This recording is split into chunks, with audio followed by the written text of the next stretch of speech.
India में clinical psychologist बनना चाहते हैं लेकिन अब बहुत ज़्यादा कंफ्यूज हैं कि अब फाइनली आरसीआई की तरफ से हमारे लिए कौन सी डिग्री है फाइनल जो हम मानेंगे।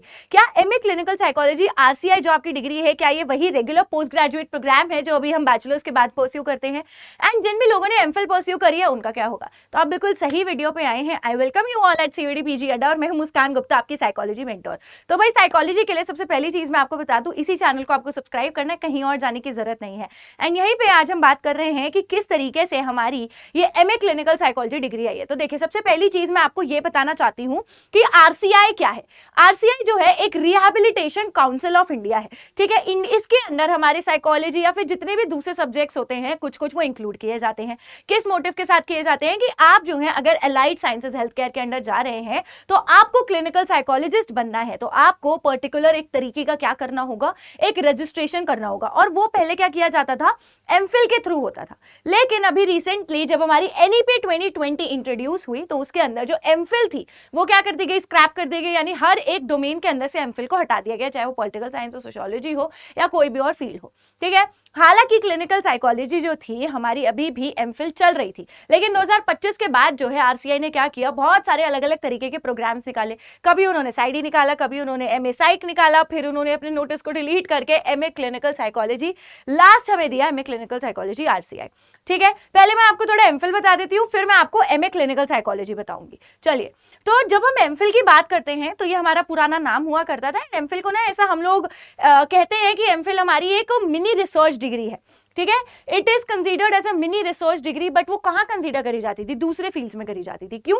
क्योंकि जब क्लिनिकल साइकोलॉजी की बात आई तो ये एक ऐसा बहुत ज्यादा training and practical based curriculum इसका ज्यादा था। आप जो है फॉर एग्जांपल आप अगर किसी हॉस्पिटल से करते हैं, जैसे आरएमएल से कर रहे हैं, इभास से कर रहे हैं, तो वहां पे आपका सुपरविजन इस तरीके से होता है, आपको ट्रेनिंग इस तरीके से दी जाती है, आप थेरेपीज देते हैं, उसी के अकॉर्डिंग आप लोग सीखते हैं, ठीक है। एंड बहुत ही कम इंस्टीट्यूट जो है ऑफर करते हैं हमें एमफिल, और अब कुछ ही जो है इंस्टीट्यूट हमें ऑफर करते हैं एमए क्लिनिकल साइकोलॉजी। जब मैं इस प्रोग्राम की बात करती हूँ तो ये आपका क्या था, एक पोस्ट ग्रेजुएट प्रोग्राम हुआ करता था, या फिर आप इसे प्रोफेशनली भी बोल सकते हैं। ये हमारा 2 साल के ड्यूरेशन का होता था एंड इसकी सीट बहुत लिमिटेड एंड बहुत ही लिमिटेड कॉलेजेस भी ऑफर करते थे।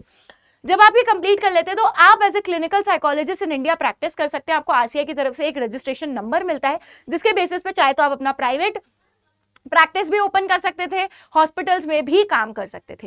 लेकिन क्योंकि एनईपी 2020 के अंदर एमफिल को स्क्रैप कर दिया गया तो उसको ऑफ कोर्स रिप्लेस तो करना पड़ेगा।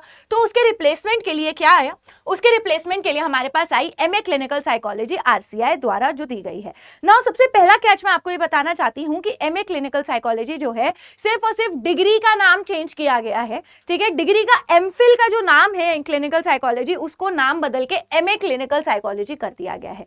Everything rest remains the same. लेकिन आप ये मत सोचिएगा कि ये रेगुलर डिग्री है। हमेशा जब आप एक आरसीआई से डिग्री करेंगे तो उसके आगे लिखा होगा आरसीआई अप्रूव्ड। क्या लिखा होगा उसके आगे? आरसीआई अप्रूव लिखा होगा।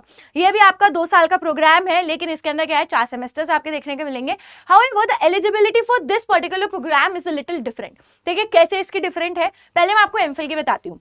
एमफिल की जो थी वो सिंपल ये था कि आपके पास 2 साल की एमए होनी चाहिए एंड आपके पास 2 साल की क्या होनी चाहिए, 2 साल की एमए या फिर एमएससी जो है एक साइकोलॉजी में आपके लिए होना जरूरी था, ये आपकी रिक्वायरमेंट थी। लेकिन जब इन्होंने एमए क्लिनिकल साइकोलॉजी इंट्रोड्यूस किया, जो किसके बेसिस पे थी, वो ऑलरेडी हमारी एनईपी 2020 के बेसिस पे थी। तो एनईपी 2020 के अंदर हमने बहुत सारे चेंजेस देखने को मिले हैं। सबसे पहला चेंज हमें जैसे एमफिल हटाई वो देख रहा। दूसरा चेंज हमें क्या देखने को मिला, वो ये था कि इन्होंने 4 साल की डिग्री इंट्रोड्यूस कर दी, तो अब उनके लिए भी करना पड़ेगा। तो इसीलिए यहाँ पे एमए क्लिनिकल की जो एलिजिबिलिटी है वो थोड़ी सी आप लोगों के लिए क्या कर दी गई है, डिफरेंट कर दी गई है। सो इसी को देखते हुए कौन कौन यहाँ पे इसके लिए एलिजिबल होता है, कोई भी जिनके पास 4 ईयर की डिग्री है, चाहे बीए हो या बीएससी हो, सबसे पहली चीज। लेकिन अब आप ये कहोगे कि मैम हम तो 3+2 प्रोग्राम के हैं, जैसे मैं हूं। अगर आपने 3 साल की बैचलर्स करी है एंड साथ में आपने 2 साल की मास्टर्स करी है तो भी आप इसके लिए एलिजिबल हो। अगर आपने 3 साल की बैचलर्स करी है, साथ में आप 1 साल का मास्टर्स का कोर्स करते हैं तो भी आप एलिजिबल हैं। 3 साल की बीए है, साथ में अगर आप 1 ईयर मास्टर्स नहीं कर पा रहे हैं, लेकिन अगर आप 1 ईयर का ब्रिज कोर्स कर लेते हैं, ठीक है, जो यूजुअली यूनिवर्सिटीज आपको प्रोवाइड करती हैं, तो भी आपकी क्या हो जाती है, ये कवर हो जाती है। तो ये हमारी एमए क्लिनिकल की क्या हो जाएगी, ये हमारी एमए क्लिनिकल की एलिजिबिलिटी हो जाती है। अब इसके अलावा अगर मैं बात करूं इंस्टीट्यूट्स की, तो यहाँ पे बहुत ही लिमिटेड इंस्टीट्यूट्स है जो आपको ये ऑफर करेंगे, और उसके लिए मैं अलग से आपके लिए वीडियो अपलोड करूंगी जहाँ पे आपको ये पता चलेगा कि एक्चुअली में कौन कौन से कॉलेजेस हैं जो हमें ये ऑफर कर रहे हैं। उसके अलावा अगर आपके कोई भी डाउट्स हैं एमए क्लिनिकल से रिलेटेड या इन जनरल साइकोलॉजी से रिलेटेड, तो आप मुझे कहाँ रीच आउट करेंगे, इस ईमेल आईडी पे muskan.gupta@adda247.com। और कहीं आपको जाने की जरूरत नहीं है, यहाँ पे सारा वन स्टॉप सोल्यूशन साइकोलॉजी का आपको मेरी साइट से मिलेगा। यहाँ आप लोग मुझे रीच आउट कर सकते हैं, नहीं तो आप नीचे कमेंट सेक्शन में भी ड्रॉप कर सकते हैं।